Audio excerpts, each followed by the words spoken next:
Has the girls going gaga. We are on the set with Twilight's hot young hunk, Robert Pattinson. Kristen was just quoted in GQ saying about you, the thing about Robert is he just can't lie.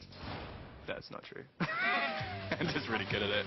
Robert comes clean on his love life. Do you have a girlfriend? And how he's coping with Hollywood stardom. I'm kind of a bit of a paranoid wreck. Twilight had women everywhere falling in love with a vampire and its breakout star Robert Pattinson. Well, now Thea Andrews talks with the actor from the closed set of the top secret sequel about the ups and the downs of all that female attention. Welcome back. Thank you. How does it feel? Good. Very surprisingly natural, I think. I'm so not stressed at all on this job, so it's just kind of a nice feeling. What if I'm not the hero? What if I'm the bad guy? You're not. Robert had no clue that the first film would become such a monster success, and in fact, a lot of fans were dead set against him when he got picked for the part of Edward. People were like, that guy's not even on the short list. It's like, he looks like a freak. But I don't know, I think it's kind of changed now. The tide changed. I think I got some people on my team, and they sort of bullied all the other girls into liking me as well. More than liking, look at the rabid fans at the Twilight premiere. Thea was there to catch a breathless Robert after he was crushed in a sea of Twilighters. This is one of the craziest things I've ever seen. How's it for you? I don't know, I'm not even really here. Like, my body is here, but my brain is like, I don't know where it is. What's the strangest request you've ever gotten from a fan? I had some girls come up to me the other day who'd pre-bitten themselves, so they were bleeding when they came up. And they're like, look, we're already bleeding, can you just lick a little bit of blood? Don't worry, he said no, but there is another reason the female fans may be so crazy about him. Do you have a girlfriend? I don't know. Not right now. Not right now. By the way, any of these ladies would be happy to go on a date with you. Yeah. Are you looking for one? I guess. I don't think he would be the best idea. So you are on the market? I guess, yeah.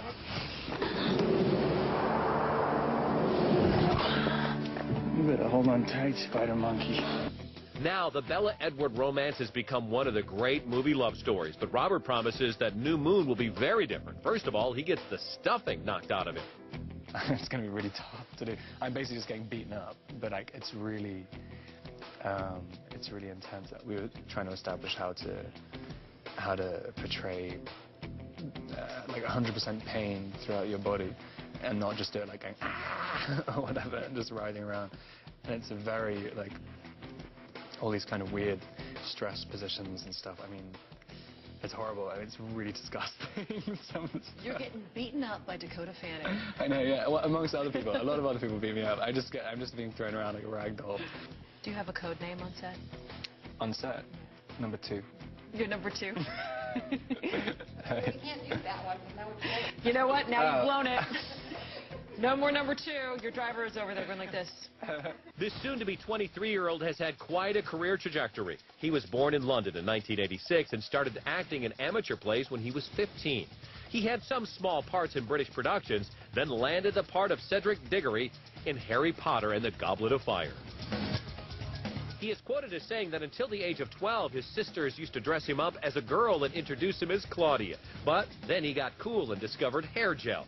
His acting inspiration is Jack Nicholson, and his other big passion is music. How big a role does music play in your life? A lot. I think I'm gonna do a soundtrack for another movie, composing at the moment, which I think will be interesting, and that's kind of taking up quite a significant portion of my time. Again, I can't say what it is yet. There's a lot of secrecy. I know. I'm just so afraid of things falling apart.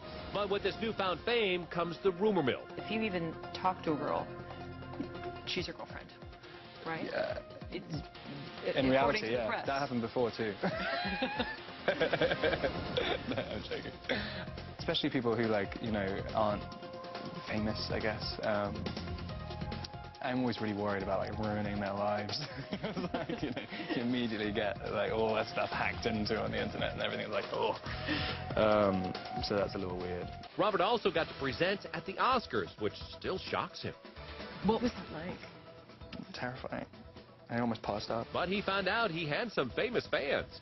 I thought it was quite funny. Ron Howard came out with a picture taken. I was like, what do you want a picture for? Tom Cruise was telling me how much he loves the books. Really? Yeah. Wow. But Robert's not just sticking to vampires. He's got 2 other projects. First, he plays the eccentric artist Salvador Dali in Little Ashes, out next month. And he's also a wannabe musician in How to Be, a British comedy out now. Here's footage behind the scenes where Robert can't seem to keep a straight face. I'm getting the sense no romantic comedies in the immediate future for you.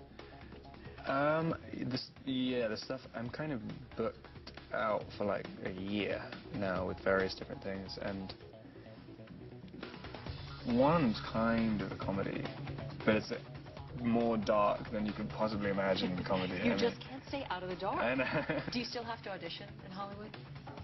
I still like auditioning. I find it very, very difficult to agree to something if it's just an offer. Because I don't know if I can do. I like to know that I've done something which people can judge me on. Kristen was just quoted in GQ saying about you, the thing about Robert is he just can't lie. That's not true. I'm just really good at it. Now, Twilight has sparked a whole new look. You might even call it vampire chic. Well, stay tuned as ET fashion expert Anya Sarr shows you how to dress for a very different kind of nightlife. Secrets on how to get the look of Twilight. The look of Twilight. The subtle tones, the grays, the blues, the plaid, the flannel.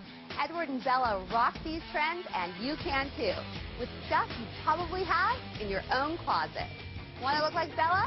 Pull out your plaid t-shirt and pair it over a long-sleeve thermal. Throw on a classic jean and instant Bella.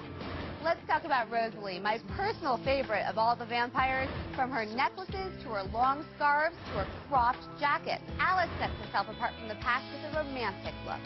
You can get Alice's look with cropped vests, layered ruffle tuxedo shirts, choker collars, and of course, the stackable bracelet.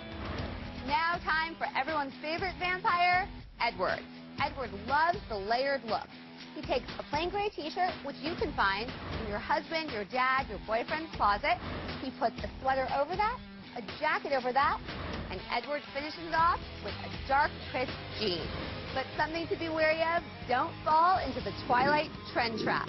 It was a staple of bad girl vamp Victoria's wardrobe. But for all us mere mortals, fur is a no-no.